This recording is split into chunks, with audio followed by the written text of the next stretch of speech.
नमस्कार मित्रों, मैं आचार्य प्रमोद उपाध्याय शारदीय नवरात्र से जुड़े हुए इस विशेष कार्यक्रम में आप सभी का हार्दिक स्वागत करता हूँ। मित्रों, सर्वप्रथम आप सभी को शारदीय नवरात्र की ढेर सारी शुभकामनाएं देता हूँ। माँ भगवती की विशेष कृपा आप सबके जीवन में हमेशा बना रहे, जिससे दिन दूना और रात चौगुना आप अपने जीवन के अंदर तरक्की करें और साथ ही साथ में स्वस्थ रहें, जीवन में खुशियां बरकरार रहें। आइए आज प्रारंभ करते हैं, बात करते हैं शारदीय नवरात्र 2021 कब से प्रारंभ होकर इसका समापन कब है और माँ दुर्गा की सवारी क्या है, यानी कि उनका जो आगमन है वह किस चीज पर हो रहा है और उसका प्रभाव आम जीवन में किस प्रकार का रहने वाला है।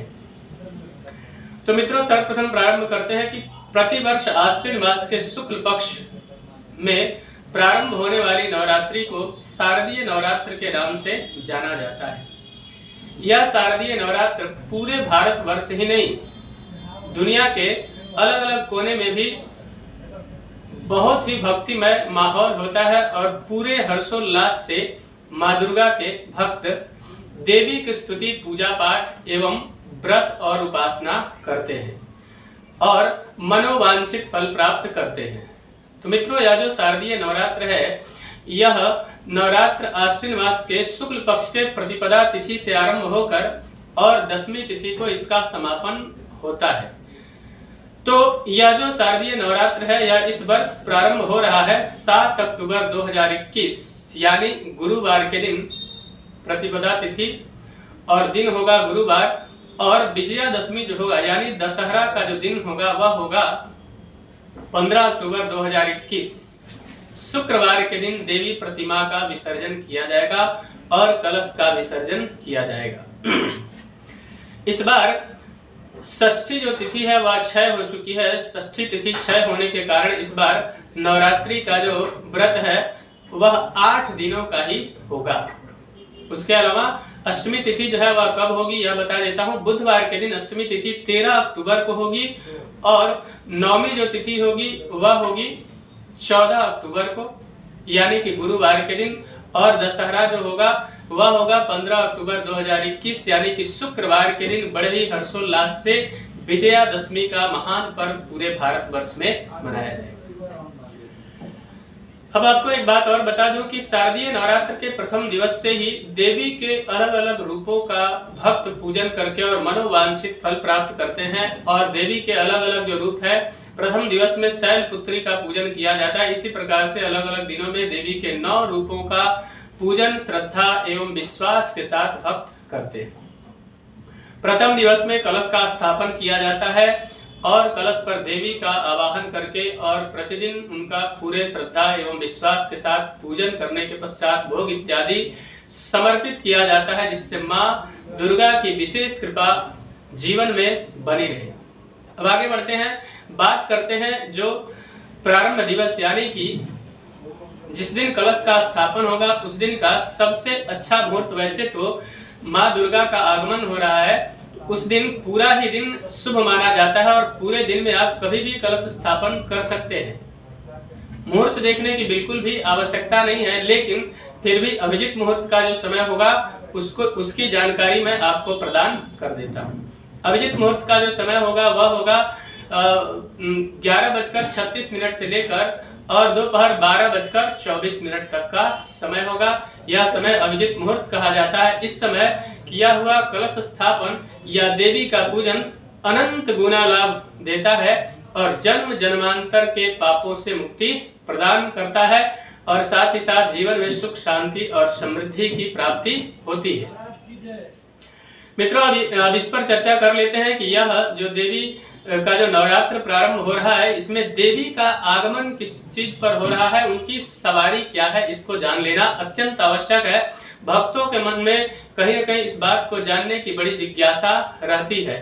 तो शास्त्र कहता है, यानी कि देवी भागवत में इसका बड़ा ही सटीक वर्णन किया गया है। वर्णन ये है कि शशि सूर्य गजारूढ़ा शनि भौम तुरंगमा गुरु शुक्र च डोलायाम बुद्धे नौका प्रकृतिता। दूसरी जो कड़ी है वह ये है कि गजे जलदा रूढ़ा छत्र भंग तुरंगमा और अगला है कि नौकायाम सर्व सिद्धिम स्यात् डोलायाम मरणम ध्रुवम। अब इस श्लोक का अर्थ आपको बता देता हूं कि देवी का आगमन यदि शशि सूर्य गजारूढ़ा यानी कि रविवार और सोमवार के दिन यदि देवी का आगमन होता है तो हाथी पर होता है, और शनि भौम तुरंगमा शनिवार या मंगलवार के दिन अगर आगमन होता है तो भौम तुरंगम का अर्थ होता है घोड़ा, घोड़े की सवारी होती है। और गुरु शुक्र च डोलायाम, गुरुवार को या शुक्रवार को देवी का अगर आगमन होता है तो डोली यानी कि पालकी में देवी का आगमन होता है। और यदि बुधवार के दिन आगमन होता है तो बुद्धे नौका प्रकृतिता, देवी का आगमन नाव पर होता है। तो अलग अलग दिनों में अलग अलग वाहनों पर देवी के आने का अलग अलग प्रकार का फल है।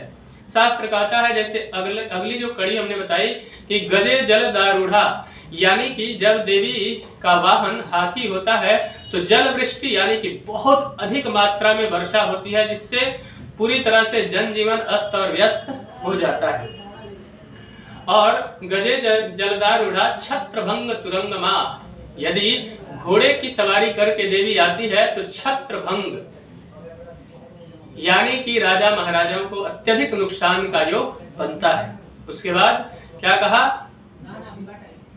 नौकायाम सर्व सिद्धिम स्यात् डोलायाम मरणम ध्रुवम, यदि नौका पर देवी की सवारी होती है तो सभी कार्यों में सिद्धि प्राप्त होती है। और डोलायाम मरणम ध्रुवम, डोली पर या पालकी पर यदि देवी का वाहन होता है तो डोलायाम मरणम ध्रुवम, प्राकृतिक आपदाओं को झेलना पड़ता है। यानी कि यह जो नवरात्रि प्रारंभ हो रहा है, ज्योतिषीय गणना के आधार पर इसी से भविष्य का कथन या चिंतन किया जाता है। आगे आने वाले समय के बारे में यहीं से सारा लेखा जोखा निकाला जाता है ज्योतिष शास्त्र के माध्यम के आधार पर। तो इस बार गुरु शुक्र च डोलायाम यानी कि डोली यानी कि पालकी पर देवी का आगमन होगा, जिससे कि डोलायाम मरणम ध्रुवम जो अगली कड़ी में कहा है, यानी कि बहुत सारी विपत्तियां आपदा या विपदा आ सकती है, जिससे कि पूरे जनमानस पर यानी कि पूरे संसार पर बहुत सारी समस्याएं आ सकती है। लेकिन इसका अर्थ यह नहीं कि हमें डर जाना है। देवी अपने भक्तों का सदैव कल्याण करती है, इसलिए पूरे श्रद्धा एवं विश्वास के साथ देवी का आवाहन और पूजन करें। अपने घर में देवी के कलश का स्थापन करें। पूरे श्रद्धा और विश्वास के साथ देवी का पूजन करने के पश्चात 9 दिनों तक इनकी आराधना करने से जन्म जन्मांतर के पापों से मुक्ति मिलती है, कल्प कल्पांतर के पापों से मुक्ति मिलती है। साथ ही साथ में धन, वैभव, यश और कीर्ति की प्राप्ति होती है। इसलिए घबराने की बिल्कुल भी आवश्यकता नहीं। देवी के शरण में रहे, उनकी आराधना और उपासना करने से मनोवांछित फल की प्राप्ति होती है। मित्रों, मुझे आशा है कि मेरा यह कार्यक्रम आप सभी को पसंद आया होगा। मेरा एक निवेदन है कि यदि अभी तक हमारे चैनल को आपने सब्सक्राइब नहीं किया तो कृपया चैनल को सब्सक्राइब कर लें, वीडियो को अधिक से अधिक लाइक और शेयर करें, बेल आइकन को दबाएं, जिससे नई नई जानकारी आप तक पहुंचती है। मित्रों, यदि आप अपने व्यक्तिगत जीवन में किसी समस्या को लेकर बहुत ज्यादा परेशान है और उस समस्या का समाधान नहीं मिल पा रहा है, या फिर आप अपने जन्म कुंडली का विश्लेषण करवाना चाहते हैं, तो आप हमसे संपर्क करके और उस समस्या का समाधान प्राप्त कर सकते हैं। तब तक के लिए इजाजत दीजिए। नमस्कार।